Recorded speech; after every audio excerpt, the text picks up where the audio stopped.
Hello everybody and welcome to VFR. Today we are getting to grips with the new ATR. We're here in the ATR 72-600. They're flying Silver Airways. We're flying out of Charlotte. We're doing something a little bit different with this airplane. But I think the real question here is it worth your time and money? And well, we'll talk about it as we get going. Definitely fun, definitely a nice model from the outside. And it adds it ticks another box that we haven't had in Flight Sim for a while, a nice regional turboprop. Now, these used to be a lot more common in the US. Right now, there's basically one passenger operator, which is Silver Airways down in Florida. They fly in Florida to the Caribbean.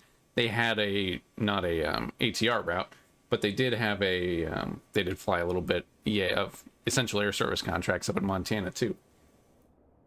But so it used to be a lot more ubiquitous, especially with the regional U.S. carriers that you would associate.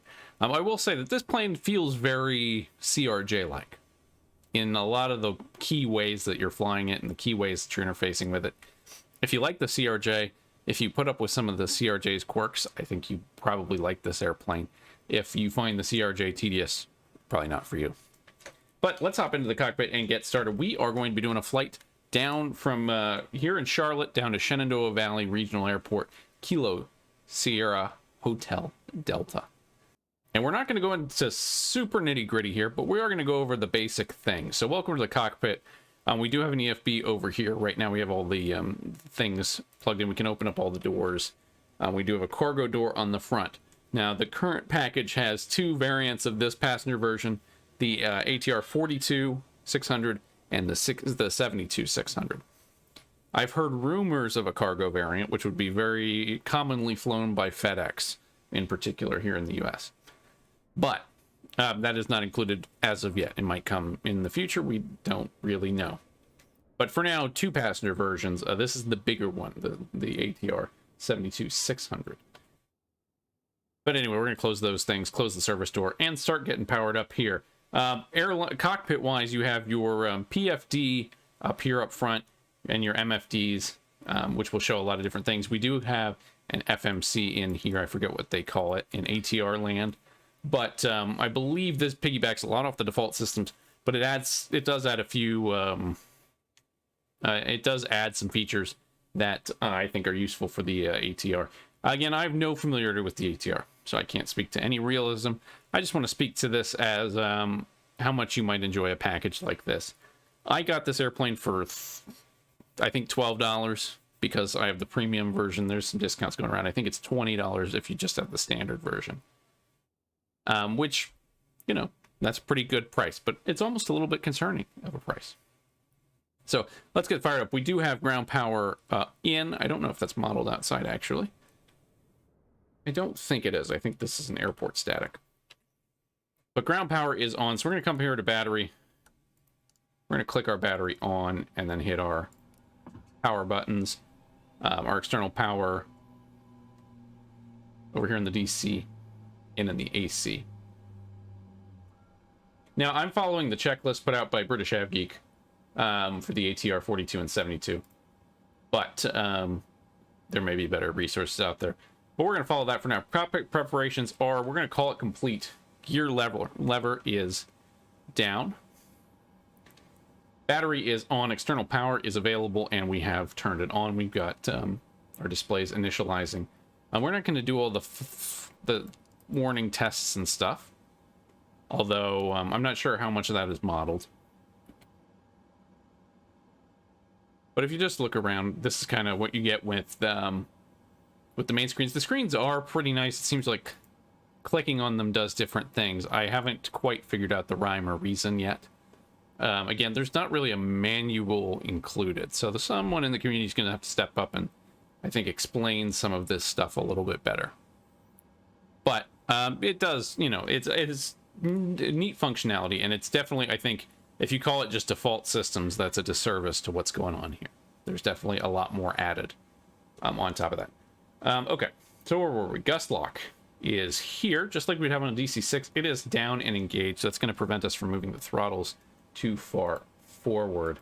If I connect to my simulator here, Make sure all that's in. So for our cruise out today, we've gotten 19,000 feet. Little 190. So that'll be good there. For our weight, we are basically the same today. I've been loading it this way. I don't think there's a way to load it through the EFB. But we have about 50% fuel. What do we need? We have a block fuel of 4120 from Simbrief. And we have 5,000 pounds on board now. So we'll go down to 43 is fine. And then as far as our payload, we'll bump it up just a little bit to match 15. Well, I guess we don't need 50. We need 15.8 is what we need based on Simbrief. So I do wish there was a better way to do this, but 15.8 there. And then that should match what we have there. Then our zero fuel weight should be about 45.6. 45,600, we'll do 45,700. And fuel on board is, again, 4,000 to, we'll say 4,250 there. Then that should come over and populate in the EFB here under payload. We get the zero fuel weight and all that stuff there. In the EFB, we have a few tabs. We've got the operating speeds here. Performance, takeoff calculators. No reverse. This is all for landing data. And then your takeoff data here. And again, I haven't messed around with it too much. So this is very much an impressions and not a guide.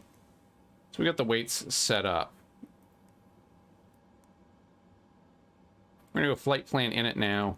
Route, we are at KCLT, Charlie Lima Tango, Charlotte Douglas International. / we're going to Kilo Sierra Hotel Delta. And we are today silver 1414. So SIL 1414. Does that plug in there? I don't think it does. We'll exec that and it'll bring up the flight plan. So we did get a departure out of Charlotte, which is the Knights 2 Flynn transition off of runway 18 left. So here's 18 left over here. And then your next and previous buttons are here. Otherwise, it's just like that. So a Knight 2 Flynn transition. We'll exec that. And then no arrival into Shenandoah. We will set up an approach for runway 23. We have an RNAV here. We could also do the ILS if we want to. I haven't tried an RNAV, so I'm actually just going to show how to do the ILS. Let's go down all the way back to Shenandoah. We'll do the ILS for 5 and circle if we need to. We'll do the ILS for 5 via Mole. I don't have it handy in front of me. Not that it's that important, but it's the Montebello VOR. We'll exec that, Mole, and then the other one we have is Papa Sierra Kilo, which is the Pulaski VOR. Papa Sierra Kilo. Now again, some people have reported some issues with the FMS and some of the things going on there. I haven't tried to do anything really particularly crazy. I just, from experience with the CRJ, don't try to delete discontinuities. That's really what I do. And then, so we are going to put in Kuta. Is that what it is on the next page? No, Mole. Montebello. We'll just put it in there. It'll still have a discontinuity, but we'll figure it out. And when people come out with, you know, what you're actually supposed to do, we'll happily oblige. So other things that we need to think about, radios. RMS page here is going to bring up the comm radio. Now, last time this wasn't working. Will this work here? So this button, this side doesn't seem to be working all the way. I can't pull. Ideally, I'd have the radios. You actually have the radios here too, where you can. Does that work? No. I think you have to use this one. No, you have to use this one. Ah, okay. So you can do 122 decimal. 122 decimal 8. So you can type it in from that screen too if you need to get to your radios.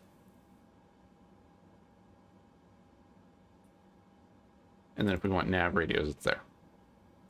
Another important page, the direct to GPS button. Here we can go to direct to any of the waypoints in our flight plan. Will come up later. We also have VNav here, the VNav page. I haven't sussed out exactly what's going on here or how to make VNav really work. It's definitely future work. But for now, this is the page here. So we have our flight plan. I like to sit on flight plan and get going. So we are still on external power. Let's go ahead and get set up for the set up to start though. Our altimeter should be 29902. Beacon lights will go on. Beacon's going to be here. And then we're going to start our engine 2 and put it into hotel mode. So basically, this airplane doesn't have an APU. You'll notice there's no exhaust out of the back. We don't have an APU on board. What we do have is a fancy thing we can do with our engine. So the engine 2, we can actually run the engine without spinning the prop, which is pretty nifty. I didn't know that. But it'll serve as an APU for us. So we're going to get ready to start engine 2 at this point. So engine 2, pump, fuel pump's on. And then we need to put it into engine 2 hotel perform. Now I haven't tried. I'm not sure if you can start it with the prop brake on or not. The checklist isn't clear. I've done it with it off. Let's try it with it on. And then basically we're just going to move the condition levers into feather instead of prop.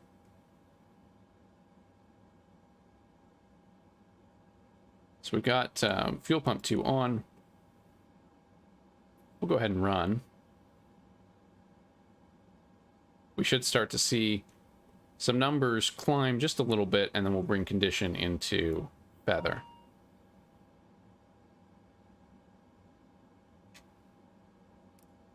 So you can hear stuff coming to life, but our prop still isn't spinning, which I'm sure the ground crew, what are we playing golf? Appreciate.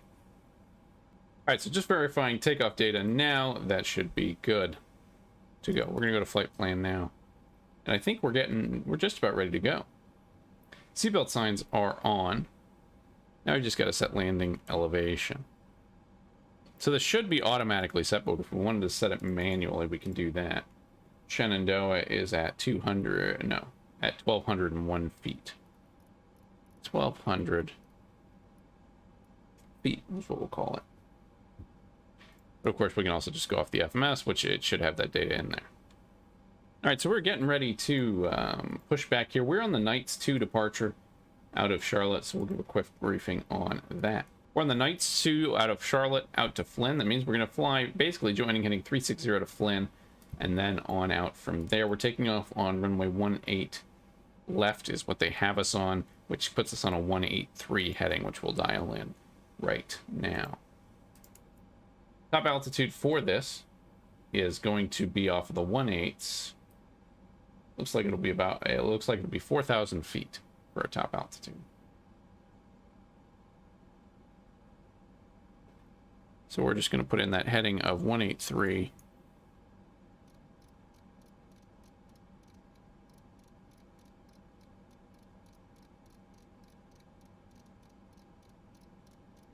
Going all the way around.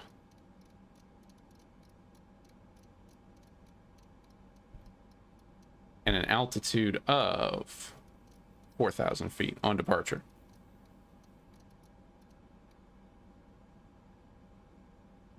Looks like we have flight directors on. We'll also turn our yaw damper on once we get going, I guess. All right, so we're about ready for push and start here. Flight directors are on at the moment.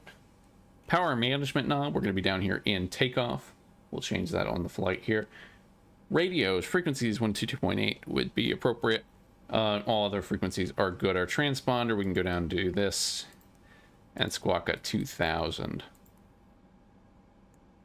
In lieu of a better code, we will release the gust lock and then close everything up. So coming over here to aircraft, chocks, everything gone.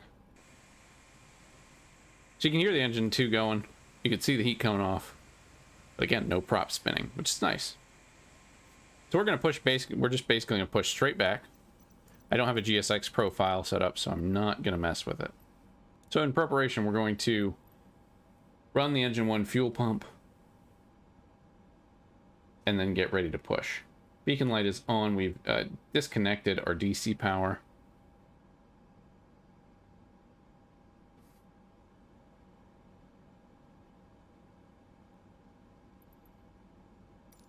And we're going to start our push.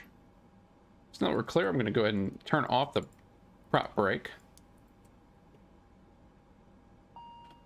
We'll let the engine, engine 2 start spinning, and that'll start dealing with some of those cautions.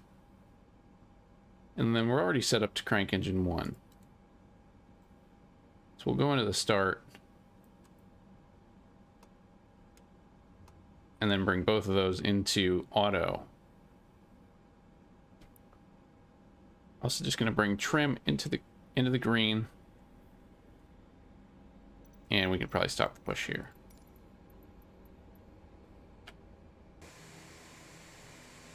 There you go, got 2 engines going. The prop brake stuff is pretty fun. For takeoff, we're gonna do 1 notch of flaps here. Flaps 15. People walking through the cabin, of course.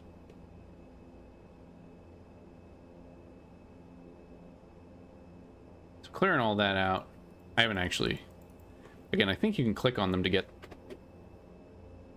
Whoops. A lot of power, so parking brake is important. We'll put parking brake on. But even in ground idle, these turboprops, much like a King Air, if you've flown the King Air, yeah, it feels very similar. All right.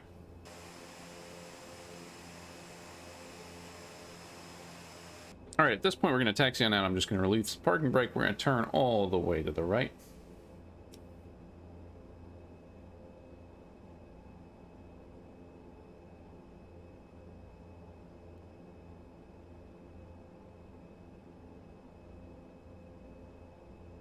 Now, generally, I believe you're supposed to restart engine 1 during the taxi. So you taxi mostly on engine 2, and then when you're getting down to the runway, you would turn on engine 1.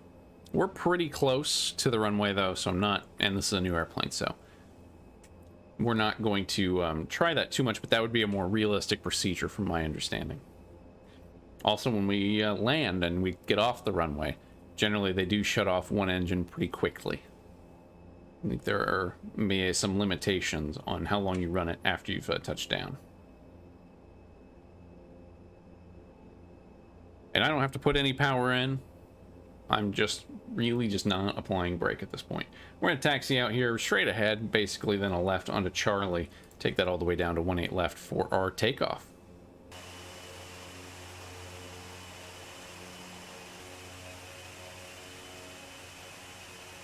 All right, so holding short of the runway, we want to check a couple things. We're just check and make sure power management is in takeoff. We have seatbelt signs on. We can go ahead and put all our lights on.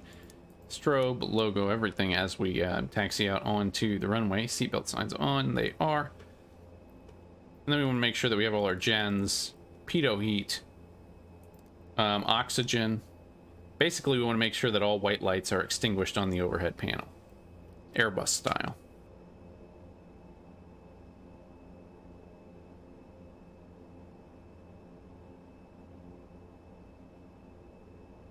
All right, so here we are, 18 left. I think we're ready to go. I may be proven wrong here in a couple seconds, but that's all right. We're basically just going to bring the throttles up.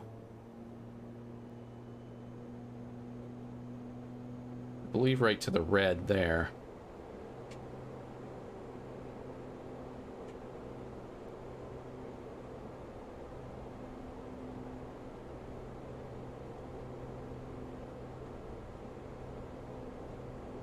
Airspeed's alive. We're cruising through 60 knots now. Just a little left rudder it's taken.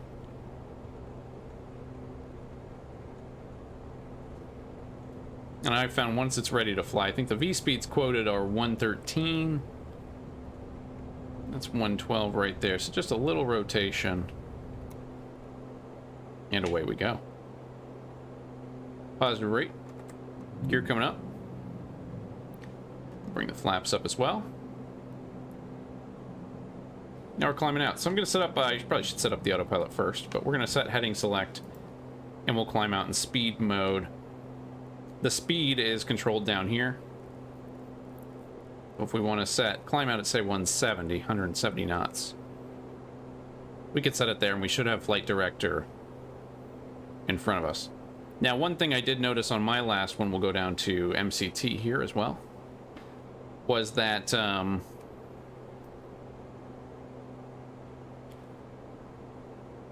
I've just put it back into ramp mode. But one thing I did notice was my flight director's lost its horizontal bar on my first flight with this thing. So that was a bug that I found. I think related to the VNAV that I had clicked, but I'm not sure. Climbing out now. At this point, we can turn yaw damper on and autopilot on, and it should hold this heading and climb out.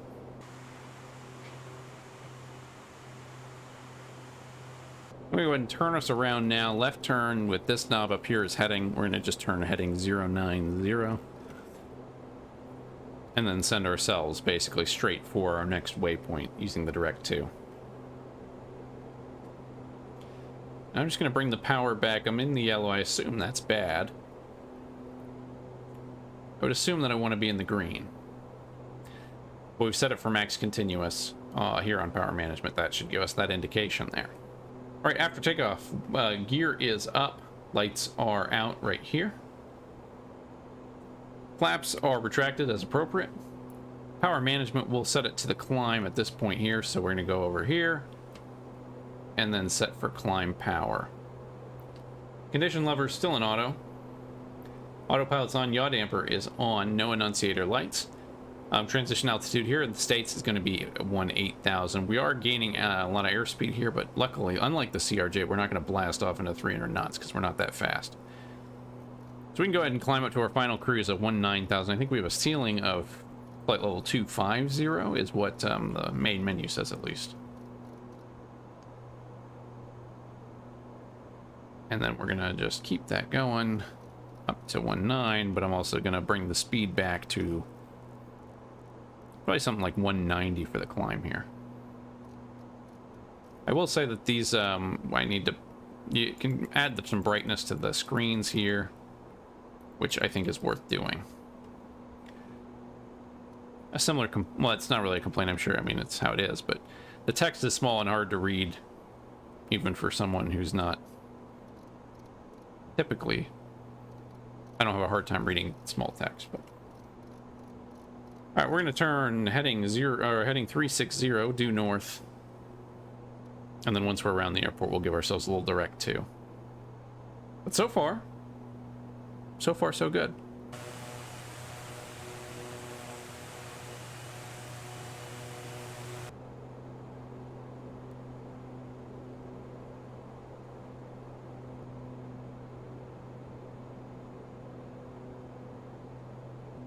All right, so we're on the climb out now, 12,000. We're gaining, still climbing out about 1,400 feet per minute. We're going to go direct Flynn, and all to do that, we're just going to go DTO, Flynn, exec, and then we're going to pop it into nav mode here.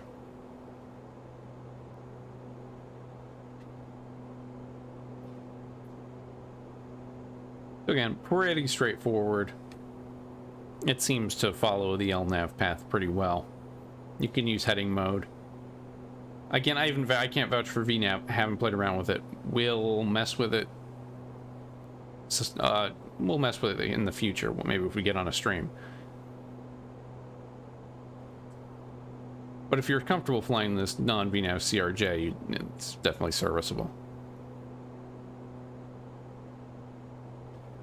Also, to bring up this map here, we went down to here and ND on the MFD. There's a bunch of things we can go through. That's not available, but here you have all your systems and stuff.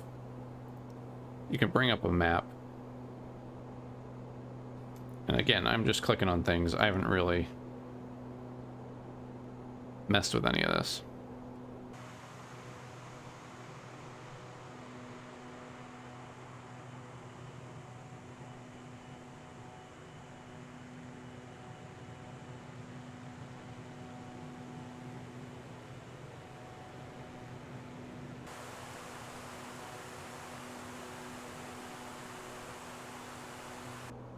All right, so we've hit our cruising altitude of flight level 190. We should also put it into standard since we're above here.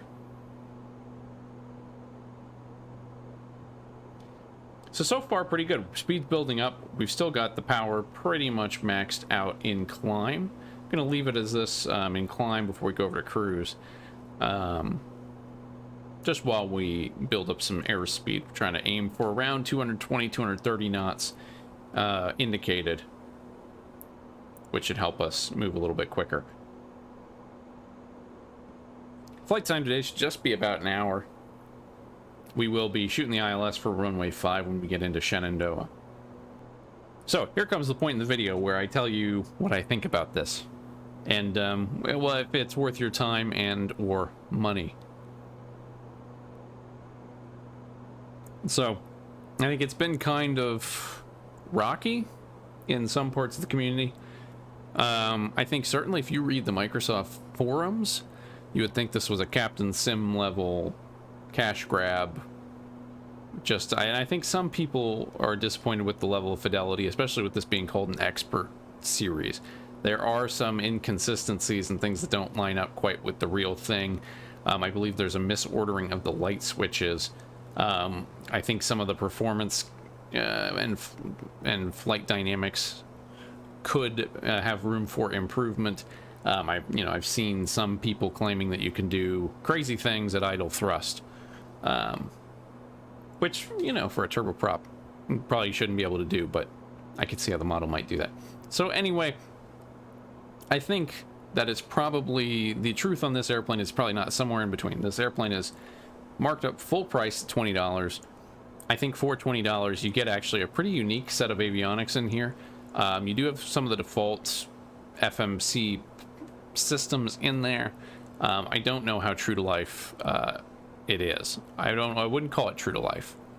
I don't know that Expert Series is the best name for this and what this is, but I do think it's fun. I do think you can, there are bugs, there are small things that I've experienced, I've heard other people experience. So if you're wary of bugs, you don't like putting up with bugs, and you're not super interested in a regional turboprop, which, I don't blame you. These are airplanes that are not as popular as they once were. It may not be the airplane for you. I think if you like the CRJ, if you like this, think the CRJ is a fun plane to fly, you don't find it too annoying. That one has some bugs too. If you're okay working with the CRJ, I think you will really like this airplane. I think you'll get good value out of it, just from my first impressions. I haven't sat with this for very long, but even like, it's better than maybe the E-Jets, from what I've heard, where it's hard to get through just a basic flight. We can do all the basic stuff in the autopilot. We can hold a heading. We can follow a magenta line that we program into the FMS. It does not have SimBrief integration, so you can't auto-load your SimBrief flight plan into your FMS. Not something that bothers me personally, because I don't do that. I started out on the CRJ, and I program it in all manually myself, just because I do, and it's not usually that difficult. But no SimBrief integration. You also can't use the world map flight plan, so it doesn't plug the world map flight plan in automatically. You do have to program it in yourself. So, there's definitely some weirdness, but I do think it's a pretty good model. The textures are not terrible. They're pretty good. I mean, it's on the level of all the other, most of the other Asobo developed and led. I don't know if developed's the right word, but on par with Local Legends and Famous Flyers, I think. But, yeah, I think you get pretty good systems depth. I mean, this stuff is pretty good on the screen stuff, and if they improve it even a little bit, they squash some of these bugs, and who knows, maybe even add some features. If we get a cargo version, I'm sold. This is good. But again, $20, I got it for 12.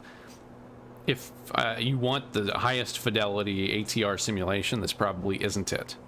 But if you want a fun ATR to fly when you feel in an ATR mood, that will do all the things you need to be able to do to basically pilot the plane, it's pretty good. So, you know, I can't tell you if it's worth it for you or not. I don't think it is bad by any means. I've enjoyed the 2 flights I've done in it so far. I haven't had too many real problems with it so far. Just the flight directors, but I know other people have. But reading some comments in some segments of the flight sim community would think that the sky is falling and this doesn't work at all, and it's a complete waste of time. I would also, you know, I wouldn't say that expert series is probably an appropriate term for this. This is really more of like a intermediate at this level, right? It's not PMDG, Phoenix, whatever. But I think people who are saying the sky is falling, this thing is terrible, it's not worth your time or effort, probably dealing with some bugs. I said that about the CRJ when I first got it, but I've grown to really like it. So truth for you is probably somewhere in between, which is an unsatisfying conclusion, but I think it's true. I think definitely your own preferences are gonna dictate how much you get through, but I think it's perfectly capable. It's not, I'm not blown away, I'm not wowed by the stability, I'm not wowed by the performance or anything, but it's fun and it points me in the right direction most of the time. I also think that the prop lock in the hotel engine 2 is simulated, and that's cool. There's cool little nuggets in there kind of throughout this plane, so I definitely think it's worth a look, at least if there's something that is interesting to you and a plane like the CRJ doesn't scare you away.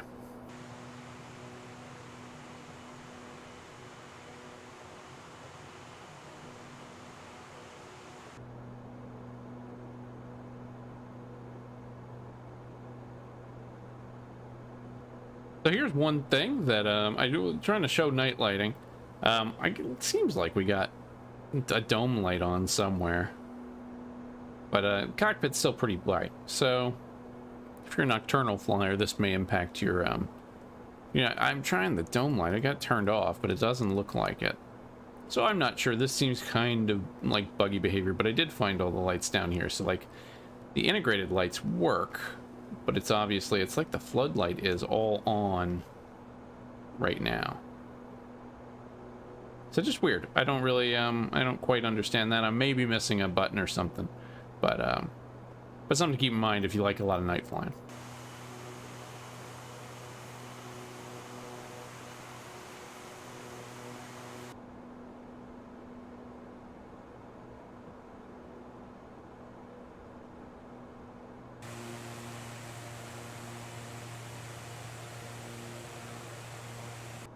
All right, so we just passed Montebello. We're gonna have to go direct to Gable here,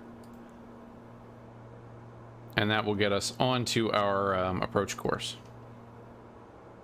We have to kick it back into LNAV. The VNAV path is actually working pretty well, though. We're pretty much bang on where we want to be with the magenta box, and it seems to be working. So the process I used was we got the top of descent and then decrease the altitude, kind of opposite of what you would do in a 7.3.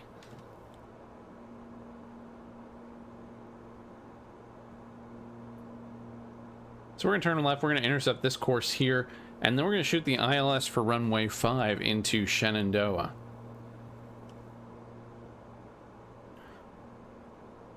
We already have it programmed in on our nav 109.5, and then the final approach course is going to be 047.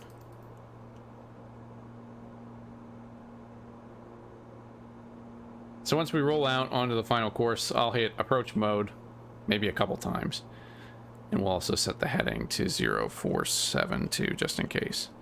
And then once we've got everything, once we're close, we'll swap the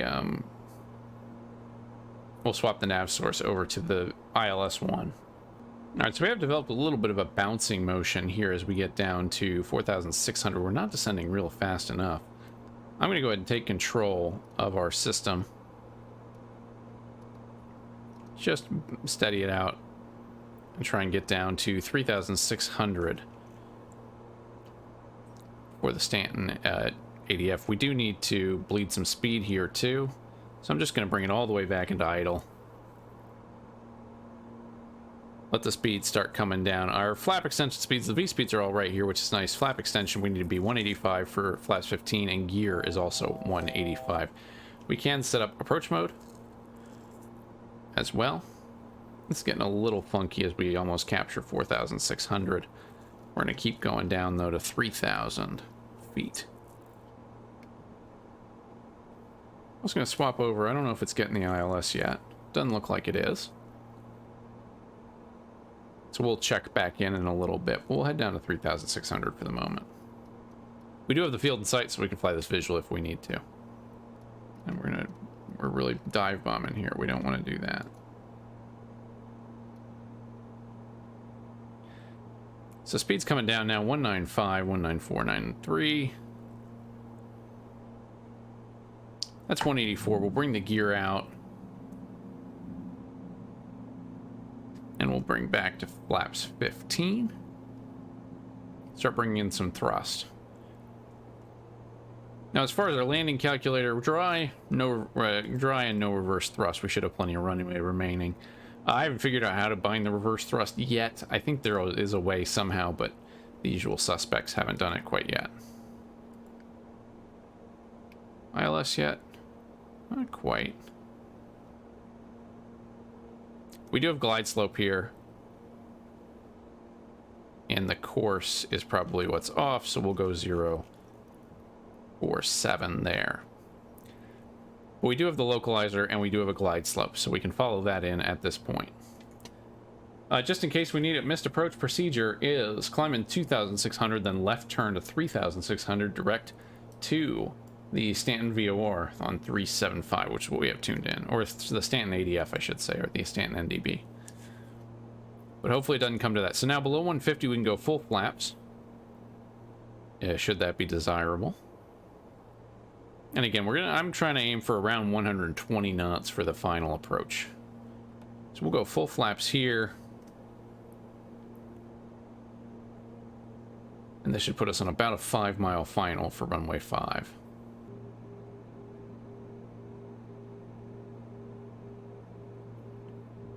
That's about 120. We'll bring a little more power in. We've got full flaps. We are fully configured for landing. The only other thing we're going to do, we're going to put power management over to max continuous just to make sure we have enough power if we need to go around. We'd also, I think, hit the go around button. But so far, tracking the glide slope pretty nicely. We're getting a little fast, but that's all right.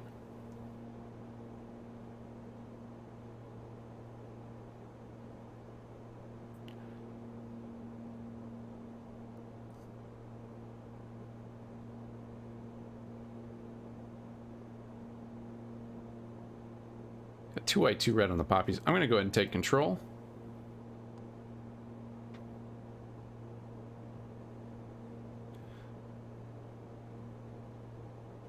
So autopilot off, keeping a little power in, just a skosh, right in basically the line between idle and manual. 500 feet now. I have the callouts, the TAWS resolution set to 100%. We're a bit fast. Just want to aim for the touchdown zone. Vertical speed looks okay, though. It's pretty stable to hand fly. It's not unpleasant. 200.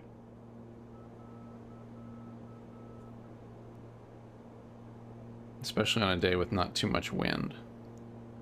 100. 50. 40. 30. 20. And you almost want to listen for 10 and then flare it just a little bit. Kiss it on the ground. And there you go.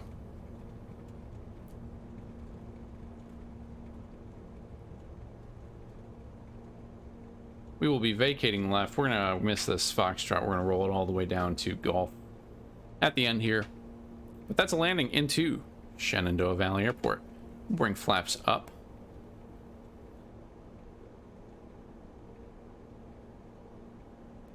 So definitely can stop it just with brakes, but reverse thrust will really bring it to a stop. You really slam the brakes on if you go full reverse thrust.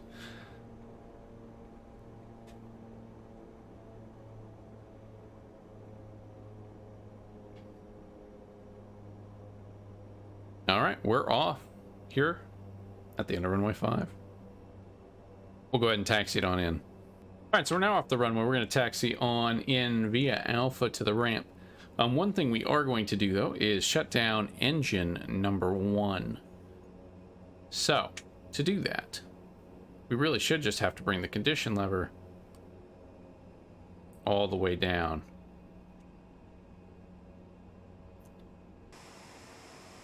It should slow down, and we'll taxi in on one engine. Then once we get back down to once we get down to the parking pad, we can put engine 2 into hotel mode, which we'll go through real quick. It does add a little bit of, you need to add some rudder to counteract just having the one engine, but not too bad.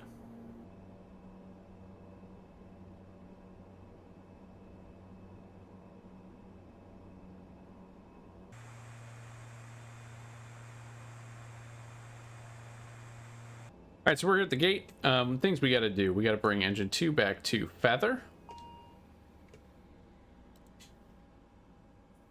And I'll basically do the same thing that feathering does in the DC-6. We are all set up there. Gust lock is removed. I think we have to put gust lock on. Flaps are up. And then we'll throw the prop brake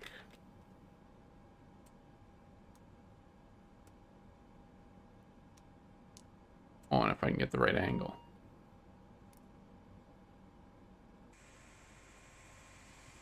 All right, so we still got the engine running in hotel mode, but the props aren't turning, which the ground crew will certainly appreciate. All right, so that's the ATR. Again, it may not be your cup of tea, but I don't think it's as bad as the worst detractors would say. I think it's pretty solid. There's some bugs. There are some things like we had some bouncing in VNAV mode on the way down, but overall, it's a good experience. I enjoyed it. It's a little bit different than everything else. It brings something I think a little bit new to the sim. Is expert level probably too strong of a claim? Maybe, but it's pretty good. It's not too bad, and I think for the price, if it's something that tickles your fancy, it's probably fine, and you'll probably enjoy it. So thank you all for coming along. If you have any questions, other planes you want to see, your thoughts on your experience with the ATR, any bugs or anything you've experienced, drop them in the comment section below. As always, do all the usual YouTube stuff like comment, subscribe. That helps the channel, and I appreciate it immensely. And I think that's going to do it for us. Hope you all have good flights, and we'll see you on the next one. Take it easy.